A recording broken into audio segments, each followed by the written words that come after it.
Hey guys, this is Dan from PredatorStuff.com, and as promised, today is the review for the Sideshow AvP Celtic Bio Helmet. I know you guys are ready for me to run it over or blow it up or hit it with a sledgehammer, but I'll tell you right off, today there's going to be no destruction. I'm going to keep this guy, and there's nothing wrong with it, so there's no reason for me to smash him up today. But I do have a few choice words for Sideshow, so enjoy the review.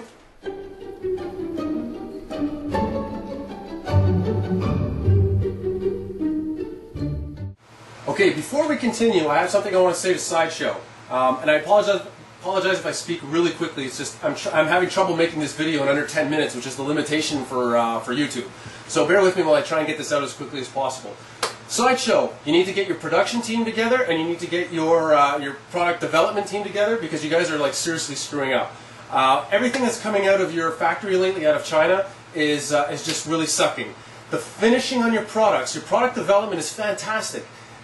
The stuff that you're the product ideas that you're coming up with are fantastic. You've got some awesome ideas coming out, great licenses, but the final product sucks. So if we look at the Iron Man bust that was supposed to have the new car finish, it came out looking like garbage. Indiana Jones PF, the exclusives look good, the exclusive with the two heads, but all the guys that got normal ones, or a lot of guys, the head was brown. It looked like Obama dressed up as Indiana Jones. And no offense to Obama, but he's not Harrison Ford. So we've got that. You've got the Morio Orc that's got the Christmas decorations hanging off him. God knows what the Berserker PF is going to look like. So that right there, that's just stuff that came off the mark. And I know how it works with you guys. You know, you get a sample, you get the final product from production, off the production line, you look at it and go, oh my God, what the hell is this? But by then it's too late, because the production run is already gone. It's already done. So there's no turning back, you got to sell what it is. And then you end up having to make bonehead decisions, like what happened with Iron Man, the battle damaged version. Yeah, okay, right. It's so transparent, we know what you're trying to do. We know that you got tons of returns because the paint jobs are crap, then you just decided to scuff them up a little bit. Oh, it's the battle damage version. Come on, give me a break, guys. The other thing is your production, your product development. Product development team, whoever decides some of these bonehead moves needs to be shot, because seriously, this is ridiculous. You took a $300 collectible and put paper lenses inside of it. You got another $300 collectible. This time it's got no lenses whatsoever. You've got the Wolf that came out, you know, a good decent amount of time ago. Beautiful. The finishing on it is really, really nice. The paint job is great. It's got this nice, like, satin finish to it. You've got real lenses. It looks fantastic. Then you come out with the Scar recently. Paper lenses, like what's that all about? And pretty much a subpar paint job. Then you've got the people complained about that, and I know you guys saw the complaints. People were freaking out about it. Then you release the next one, and you know what you do? You don't improve it. You actually just go the same route, minus lenses of any kind, and just paint over the resin. So these are really, really horrible decisions that are dragging it down. And quite frankly, listen, I know you guys are, Sideshow's great company. They do all kinds of cool stuff for their collectors. They've got, you know, all kinds of swag and competitions and T-shirts and giveaways. They put on a great show when they do the Comic Con. They got videos and all kinds of media on their site. It's really, really cool. Flex pay options, you know, all that good stuff. That's fine and dandy. But if the end product that we're paying for sucks, it doesn't matter how much free crap you give us. This looks like garbage. You can give me 100 keychains, it still looks like garbage. So really, Sideshow, you guys need to meet and figure this stuff out, because quite frankly, I love the fact that you've got your half-scale Iron Man coming up, you've got a full-size Pred Alien bust coming up. That's awesome, I'm super excited. But what good is it when the stuff comes out and it looks like it was painted by a 6-year-old and it belongs in a Happy Meal from McDonald's? I mean, seriously? It's really disappointing. So Sideshow, please wake up for the sake of the collectors, because this stuff sucks. Okay? Wake up. Alright, enough about that. Let's talk about this helmet. I'm going to tell you right away, I'm not going to be driving over it, I'm not going to be smashing it up, blowing it up, hitting it with a sledgehammer, because I'm going to be keeping this one. There's no defects, so I won't have to break it. And, you know, yeah, as we suspected, the lenses are indeed painted over. There's no lens whatsoever, there's nothing in there, there's no mesh, there's no plastic, nada. They just basically left the resin, they didn't cut out the resin out of the mold, and they just painted over it. We'll get into that in a second. Let's talk about the casting. As mentioned, this is straight out of the ADI molds, so it is exactly what you see in the movie. It's a really nice thick casting with good detail. It's a fiberglass resin cast. I know, because I've smashed one of these before. I know what's inside. So detailing is really good. There's no air bubbles or anything, you know, cocking up the detailing, so it looks fantastic. The hammer texture is nice. All the different little details, everything that make up this cool mask, are intact and looks really good. So castings are you know, the casting is beautiful. The inside is finished as always with all the other helmets. You've got the hammer textured look, all black filled in, with the magnet, the battery door here, and the lights to turn on the LEDs, which is the same thing for all these guys. So that looks really good. So the castings, top marks. The castings look great. This is beautiful, beautiful piece. Then we move on to the paint.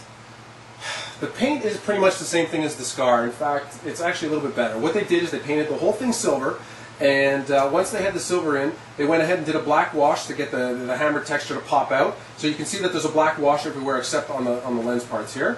Then it looks like what they did is they took something like a toothbrush, okay, something with stiff bristles, dipped it in the black, and then just sort of ran their thumb and flicked paint all over the whole thing.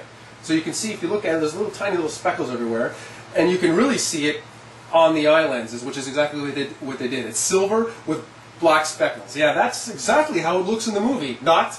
So I don't know why they did it that way, but anyway. So overall, without the lenses, it looks okay. It actually looks more detailed and more weathered than the Scar helmet. And there's also some black airbrush work that they did here to bring out, make like blast marks and that sort of thing. The other thing that they did that is not in the movie is that they added copper accents to the bridge of the nose, to the cheek detail, and the jawbone on the little round parts here. So it's not part of the movie, but I have to say it does look good. It doesn't screw up the helmet. It looks cool. And this isn't Sideshow's fault because ADI asked them to do it this way. They had no choice. I guess it was an improvement that ADI wanted to do for the movie that they never did. So they told Sideshow, when you issue these out, we want those copper details on there. But like I said, it kind of sucks that you get the screen accurate prop, but it's not painted screen accurate. But on the same token, it does look good. It's actually an improvement. I think it looks cool. So I wouldn't worry too much about that. So overall, the paint job, if you compare it next to the Scar, it's actually a little bit more detailed because of the hammer texture effect that's got more black wash in it. It actually looks better than the Scar, so good for that. So you've got the casting. First of all, I think the overall design is better than the Scar anyhow. And the paint job is really, really nice. But where they totally screw the pooch is on the lenses, okay? The lenses look like crap, no matter from what distance. The Scar, if I stick it up on the wall and I walk 10 feet back, it still looks good. This up on the wall, it still looks stupid. They don't look like lenses at all. And all they had to do, this is what's so frustrating, all they had to do was put a little bit of plastic over it, and it would have looked like a lens. It would have looked like a nice monitor lens or something that you would see in the movie, which is exactly what they used. Why they didn't do this, I have no idea. It would have cost them pennies. Pennies to do it, but they didn't do it. So, all that aside, overall, the helmet is actually, I find, better than the Scar. It's better looking than the Scar. All you need to do is, if you're so daring, is to put a piece of plastic in here. In fact, on the website, I'm going to be writing up the review, and in the review I'm going to mention some tips and tricks on permanent and non-permanent ways that you can fix these lenses to make this look a lot better. Because I guarantee you, if you had plastic or at least a nice shiny looking lenses in there, it would make the helmet look so much better. It would really, really improve it drastically and make this a completely kick-ass piece. So watch out for that. I'm going to show you guys how to do that.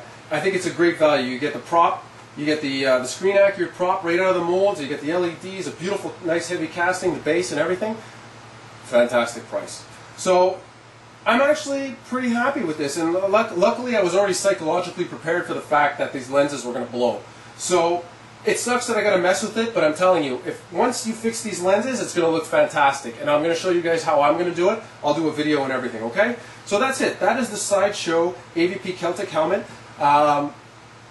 It sucks that the lenses blow, but overall, I think it's actually better than the Scar helmet. So that's it. I want you guys to go ahead and tell me your comments. I'm interested to see what you guys think. You can go ahead and leave me comments on YouTube or on PredatorStuff.com, where I've got the written review with some high-res photos. You can leave comments. You can leave comments right on my YouTube channel, or go ahead and private message me, or just talk to me on the forums, and let me know what you think, either about the product or my review. Okay, guys? Thanks a lot. I really appreciate it. Take it easy. Bye.